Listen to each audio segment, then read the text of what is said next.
You're watching South Asia Newsline, and here are the top stories we are tracking for you on Thursday, the 14th of August. India intensify engagement with Russia, China as trade tensions rise with United States. Sharif hails two-nation theory, announces Army rocket force on Independence Day. And Nepal's top court accepts civil war victims' petition challenging transitional justice bodies' appointments.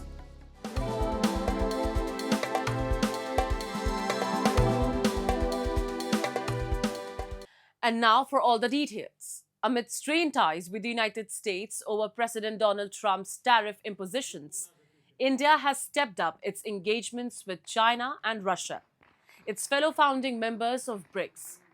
Following National Security Advisor Ajit Doval's recent visit to Moscow for a high-level security dialogue, Foreign Minister S. Jaishankar is scheduled to visit Russia on August 21st. During the visit, Jaishankar will hold talks with his Russian counterpart Sergei Lavrov on key bilateral issues and aspects of cooperation within international frameworks, the Russian Foreign Ministry announced. His visit will also precede Russian President Vladimir Putin's trip to New Delhi later this year for the annual India-Russia summit. Meanwhile, sources indicate that Chinese Foreign Minister Wang Yi is also likely to travel to India this month for special representative level talks with NSA Doval. Wang Yi and Doval serves as the special representative for their respective countries. India and China have been working to recalibrate their ties in recent months, with high-level talks resuming between the two sides. Meetings between Wang Yi and Jaishankar have already taken place, and Prime Minister Narendra Modi is expected to meet Chinese President Xi Jinping later this month at the Shanghai Cooperation Organization SCO summit in China. And Pakistan on Thursday celebrated its 79th Independence Day with Prime Minister Shehbaz Sharif hoisting the national flag in Islamabad. Ahead of the celebrations in the national capital, Sharif, in a post on X, extended felicitations to citizens on the occasion. However, his statements carried familiar anti-India rhetoric as he justified the two-nation theory propagated by Muhammad Ali Jinnah, Pakistan's first Governor General. Linking the recent India-Pakistan conflict to Jinnah's theory, Sharif claimed that military confrontation validated the Muslim League's ideology for Pakistan's creation. The Pakistani Prime Minister also rigged up the Kashmir issue, saying Pakistan believes in coexistence and dialogue to resolve regional and global disputes, including Jammu and Kashmir, and urged India to engage in talks. Ironically, while he called for dialogue with New Delhi on Thursday, Sharif had announced the creation of the Army Rocket Force a day earlier at the pre-Independence Day event. The new wing will oversee missile combat capabilities in conventional conflict, apparently a move to rival India. Once part of India under British rule, Pakistan emerged in 1947 after partition, carved out on religious lines as a separate homeland for Muslims. But in its 78 years of existence, the country has been defined by heavy military involvement in politics, with successful coups in 1958, 1977, and 1999, and nearly 3 decades of direct military rule. Even under civilian governments, the military continues to exert influence behind the scenes, shaping policies and political transitions.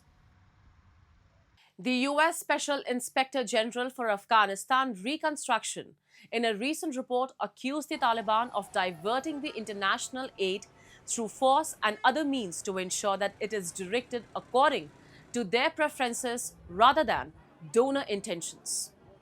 The report said that the Taliban are using regulatory power to control which NGOs are allowed to operate, under what conditions, and to block or redirect aid so that it primarily benefits Pashtun communities while excluding Hazara and Tajik communities. It also alleged that NGOs are forced to hire Taliban-affiliated businesses, organizations, and individuals as a condition for being allowed to work. The watchdog further accused the Taliban of manipulating the exchange rates and rigging currency auctions of imported US dollars for profit. However, Taliban spokesman Hamadullah Fitrat denied the allegations, insisting that international aid is distributed and that government agencies fully cooperate to ensure transparency. Between the Taliban taking power in August 2021 and the Department of State cancelling most aid to Afghanistan in 2025, donors had provided 10.72 billion US dollars in humanitarian and development aid to the country. Out of that, 3.83 billion US dollars, about 36%, came from the United States, which was until recently the largest donor to Afghanistan, the watchdog organization said. Meanwhile, the corruption trial against British lawmaker and former minister Tulip Siddique began in Dhaka on Wednesday. Siddique, a niece of deposed Bangladeshi Prime Minister Sheikh Hasina, is being tried in absentia. She's accused of leveraging her family ties to secure state-owned land plots for her mother and two siblings under Bangladesh's Purbachal New Town project. Hasina, along with her son and several relatives, also went on trial Monday over alleged misconduct in the allocation of plots linked to the same land project. Siddique has dismissed the charges, saying in a statement on social media platform X that the so-called trial now underway in Dhaka is nothing more than a farce built on fabricated accusations and driven by a clear political vendetta. She resigned as the minister responsible for financial services and fighting corruption in January after weeks of questions over her financial ties to her aunt, saying the focus on her risked diverting attention from the government's political agenda. Her aunt, Hasina, resigned last year after 15 years as prime minister and fled the country following mass protests against her rule. Siddique was separately named in December in an investigation into allegations that her family embezzled 5 billion US dollars from infrastructure projects in Bangladesh. She has also denied any wrongdoing in connection with those accusations. Notably, Britain does not have currently any extradition treaty with Bangladesh. Tulip Siddiqui British পার্লামেন্টের member হিসাবে বিশেষ ক্ষমতার অধিকারী হয়ে তার খালা সাবেক প্রধানমন্ত্রী শেখ হাসিনার উপর প্রভাব এবং চাপ প্রয়োগ করে তিনি তার মাতা রেহানা সিদ্দিক শেখ রেহানা, তার ভ্রাতা রাদওয়ান মুজিব সিদ্দিক এবং বোন আজমিনা সিদ্দিক বরাবরে পূর্বাচল নতুন শহর ডিপ্লোম্যাটিক জোনে প্লট প্রাপ্তির ব্যবস্থা করে দিয়েছে। তিনি এখানে তিনি প্লট গ্রহণ করেন নাই, তিনি প্রভাবিত করে তার ভাই বোন এবং মাকে প্লট প্রাপ্তির ব্যবস্থা করে দিয়েছে। A report published by the UN Human Rights Office has urged Sri Lanka's government to address deep-rooted impunity, implement reforms, and deliver long overdue justice. The report highlights the need for justice, reparations, and accountability for crimes committed during the war.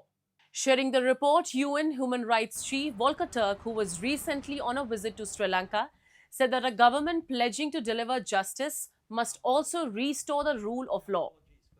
He called on the authorities to eliminate discrimination and divisive politics. The UN welcomed the Sri Lankan government's move to establish an independent and transparent public prosecution office with civil society involvement aimed at safeguarding freedom of expression, association, and assembly. It also called for an end to surveillance and intimidation against civil society groups, journalists, and victims' families. The report stresses security sector reform, human rights protection, economic justice, and international cooperation as the key pillars for Sri Lanka's path toward peace and reconciliation. It further examines the serious impact of the economic crisis on Sri Lankans, particularly the poorest. The High Commissioner also urged international financial institutions to provide the Sri Lankan government with the fiscal space needed to address these challenges.